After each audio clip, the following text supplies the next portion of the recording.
হরে Krishna, Radhe Radhe, good morning. কেমন আছো তোমরা সবাই?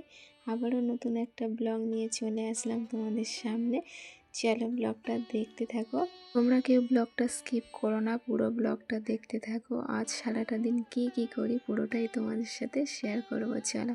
সকালেই আমার ওষুধ থাকে, ওষুধের পর এই যে বসে গেছি ড্রাই ফ্রুটস নিয়ে। তোমরা জানো অনেকেই যে আমি সকালে আমাকে ড্রাই ফ্রুটস খেতে হয়, তো ওগুলো নিয়ে বসে গেছি। আমন্ড এগুলোকে ছাড়িয়ে নেব, ছাড়িয়ে রেডি করে নেব, নিয়ে তারপর আমি এগুলোকে খাবো। ড্রাই ফ্রুটস খাওয়ার পর অনেক দিক থেকে অনেক কটা উপকার পেয়েছি। অন্য কোনো একটা ব্লগে তোমাদের সাথে পরে শেয়ার করব, আজ আর করলাম না।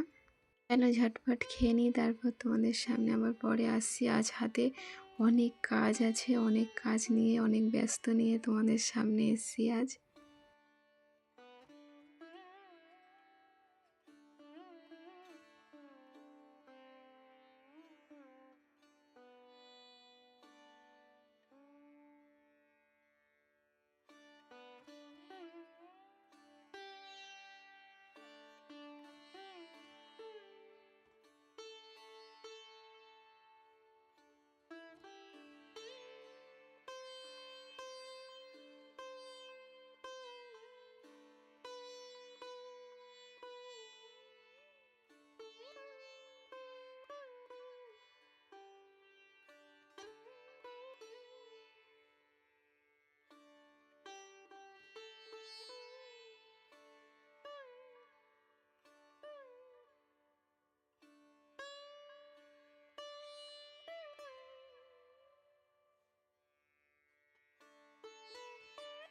ড্রাই ফ্রুটস খাওয়ার পর সকালের বিছানাটা গুছাতে চলে আসলাম। এখন বিছানাতে ঘুমাই না, তোমাদেরকে আগেও জানিয়েছি।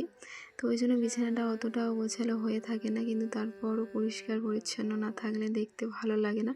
যতটুকু হয়ে আছে সেটুকু পরিষ্কার করে রাখবো। আর আজ তোমরা দেখতে পাচ্ছ নতুন খাট, নতুন লোক। রুমটাকে পুরো পাল্টে দিয়েছে, চেঞ্জ করে দিয়েছে বলতে পারো। খুব সুন্দর লাগছে রুমটাকে। হতে পারে অনেক দামি কিছু না, অনেক লো প্রাইসের, কিন্তু লো প্রাইসের আমাদের কাছে এটা অনেক মূল্যবান, অনেক দামি একটা জিনিস বলে মনে হয়। দামি কিছু নেওয়ার সামর্থ্য নেই, আর কখনো সামর্থ্য হলেও এই রুমে থাকাকালীন কখনো দামি কিছু নেব না, এটুকু আমাদের মধ্যে আছে। খাটটা কেমন হয়েছে তোমরা অবশ্যই জানিও। আর এই যে পরিষ্কার করে নিচ্ছি, কারণ ধুলো পড়ে যায় জানো তো, ভীষণই ধুলো হয়ে গেছে। তো নোংরাগুলোকে পরিষ্কার করে নিচ্ছি প্রথমে, তারপর খাটটাকে সুন্দর করে ঝেড়ে পরিষ্কার করে নেব। এই যে লাল রঙগুলো আছে, এই রঙগুলোতে বেশি কেমন ধুলো ধুলো বোঝা যায়, ওই জন্য ওগুলোকে সুন্দর করে মুছে নিলাম কাপড় দিয়ে। আরও কি জানো তো, খাটটা তো নিয়ে আসলাম, কিন্তু খাটে না একটা রাতও ঘুমাতে পারিনি। এতটা গরম যে আমাদেরকে মেঝেতে ঘুমাতে হচ্ছে।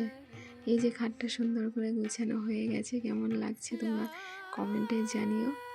রুমে একটা নতুন কিছু আসলে না, পুরো রুমটাই যেন পাল্টে দেয়, একটা আলাদা রুমটাকে দেখায়। তো সেরকমই আমার রুমটাকে লাগছে আজ। আজ না অনেক জলদি জলদি কাজ করার চেষ্টা করছি। আজ হাতে অনেক কাজ, সেটা তোমরা দেখতে পাবে যে কী কাজ। আজ পুরোটা ডিপ ক্লিন করার ইচ্ছা আছে। আগের দিন কিছুটা করে রেখেছিলাম, সেটা আর তোমাদের সাথে শেয়ার করিনি। আর অর্ধেক কিছু কিছু বাকি আছে, সেই কটা আজকে ক্লিন করব। যতটুকু পারি তোমাদেরকে শেয়ার করব, তো তোমরা দেখো। এখন এই যে বসে গেছি, বাসনগুলোকে গুছিয়ে নেব, কারণ ওগুলোকে ধুয়ে রেখেছিলাম, গুছানো হয়নি জানো তো। তো এই ট্রেটা কেমন অগোছালো হয়ে আছে, তো ওগুলোকে সুন্দর করে গুছিয়ে নেব, তারপর এক এক করে কাজ শুরু করব। বাসন রাখার একটা র্যাক নেওয়ার ইচ্ছা আছে, দেখা যাক কত দূর কী হয়, কবে নিতে পারি। তবে নেওয়ার ইচ্ছা আছে, নেব এরকমই একটা ভাবনা আছে। রুম থেকে যেদিন এই খাটটাকে বের করে বারান্দায় দেওয়া হয়, সেই দিন তোমাদের দাদাভাই অনেক কটা পরিষ্কার করে দিয়েছিল, ঝেড়ে মুছে এইভাবে পরিষ্কার করে দিয়েছিল। কিন্তু তারপরও ছেলেরা তো অতটা ডিপ ক্লিন করতে পারে না, তাই না? তো ওই জন্য আমি চলে আসলাম এটাকে ক্লিন করে নিতে। এই টুলটা না ভীষণই নোংরা, আর এখানে রান্না হয়, রান্নার কেমন একটা তেল চিটচিটে ভাব এরকমই হয়ে গেছে, আর নোংরাও হয়ে গেছে। তো এই জন্য সুন্দর করে ভেজা কাপড় দিয়ে যে মুছে নিচ্ছি, মুছে পরিষ্কার করে তারপর ওটাকে বসাবো। এতটা নোংরা হয়ে গেছিলো না, উঠতে চাইছিল না, কতটা ঘষে ঘষে তারপর এই টুলটাকে পরিষ্কার করতে হচ্ছে। এতটাও নোংরা হয় না সেটা, তোমরা জানো, আমার আগেও বলেছি। এবার না নোংরা হওয়ার একটাই কারণ, কারণ এই টুলটা অনেক দিন পরিষ্কার করা হয়নি, যেহেতু এখন ওই যে শরীর দেয় না, রেস্ট নেওয়ার কথা বলে দিয়েছে, কিন্তু তাও তো সমস্ত কাজ করে চলি, রেস্ট না নিয়েও তারপরও এই টুলটা না পরিষ্কার করা হয়নি অনেক দিন। তো ভাবলাম আজ সুন্দর করে ক্লিন করে নিই, পরিষ্কার করে নিই। তাছাড়াও কিছুদিন পর বাড়িতে সবাই আসবে, তো কেমন একটা দেখতে লাগবে। ছোট ছোট ইচ্ছে পূরণের দ্বারা নিজেকে অনেকটা খুশি রাখা যায়, আর এভাবে খুশি রাখার চেষ্টা করি। কারণ জীবনে কখনো বড় কিছু চাওয়া পাওয়ার এরকম ইচ্ছা আমার কখনো হয়নি, আগেও ছিল না, বিয়ের আগে, এখনও নেই। এখনও সেই ছোটোখাটো জিনিস নিয়েই আমি যেন হ্যাপি থাকার চেষ্টা করি, আর এতেই মনে হয় অনেকটা ভালো থাকা যায়। ওটার মধ্যে একটা মাকড়সা ছিল, তো ওটাকে বাইরে ফেলে দিয়ে আসলাম, কারণ আমার মাকড়সা দেখলে ভীষণ ভয় লাগে। তো এই জন্য দৌড়ে চলে গেছিলাম টুলটার মধ্যে ওই মাকড়সাটা বাইরে রেখে আসতে। পরিষ্কার করে নিয়ে এই জলের এটাকে উপরে তুলে দিলাম, দিয়ে ওটাকেও একটু মুছে নিচ্ছি। আজ এই গরমের মধ্যে আর তার সাথে এই কাজগুলো করতে যে আমার কতটা কষ্ট হচ্ছে তোমাদেরকে বলে বোঝাতে পারবো না।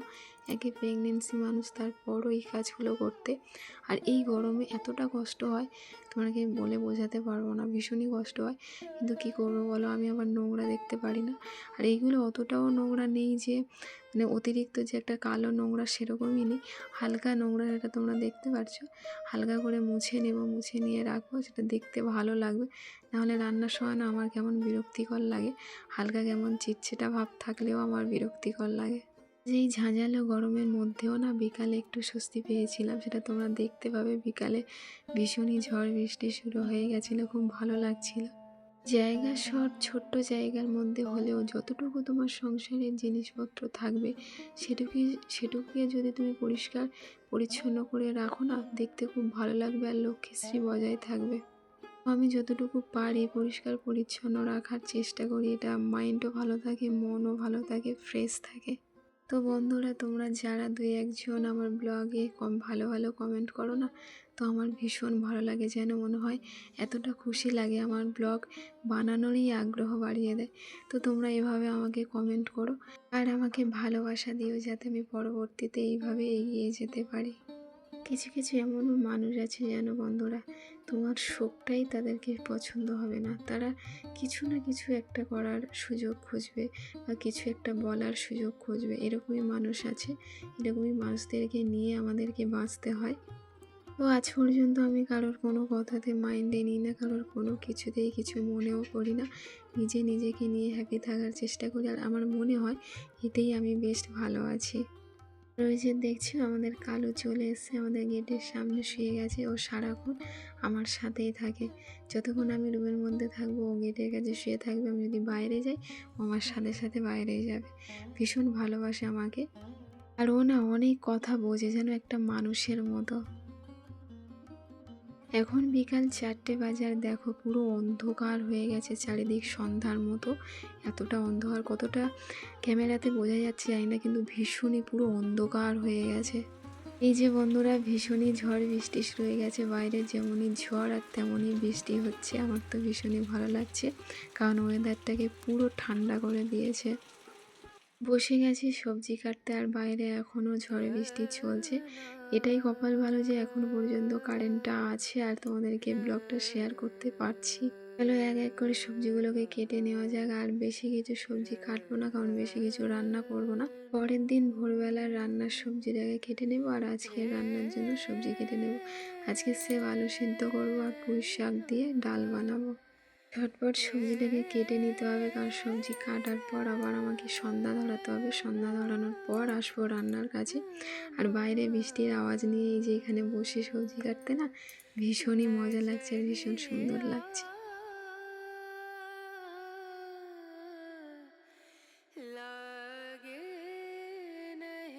এই যে সবজি কাটা কমপ্লিট হয়ে গেছে বন্ধুরা, দেখতে পাচ্ছ। এই যে এক সাইডে যেটা পটল আর আলু কেটে রেখেছি, এটা পরদিন ভোরবেলার জন্য। আর পুঁই শাক পেঁয়াজ কেটে রেখেছি, এগুলোকে আজকে রান্নার জন্য। বসে গেছি রান্নাতে। এই যে ডাল সিদ্ধ হয়ে গেছে, এবার সোমবার দিয়ে নেব। তেজপাতা, শুকানো লঙ্কা, এই যে পেঁয়াজ দিয়ে ডালটাকে সোমবার দিয়ে নেব। আজ পুরো রান্নাটা তোমাদের সাথে শেয়ার করতে পারলাম না, যতটা পেরেছি শেয়ার করেছি। ঝাঁঝালো গরমের মধ্যে আজ ঝড় বৃষ্টি হওয়ার কারণে আজ ওয়েদারটা এত সুন্দর ঠান্ডা করে দিয়েছে না, যে আজ খুব ভালো লাগছে বিকালের পর থেকে।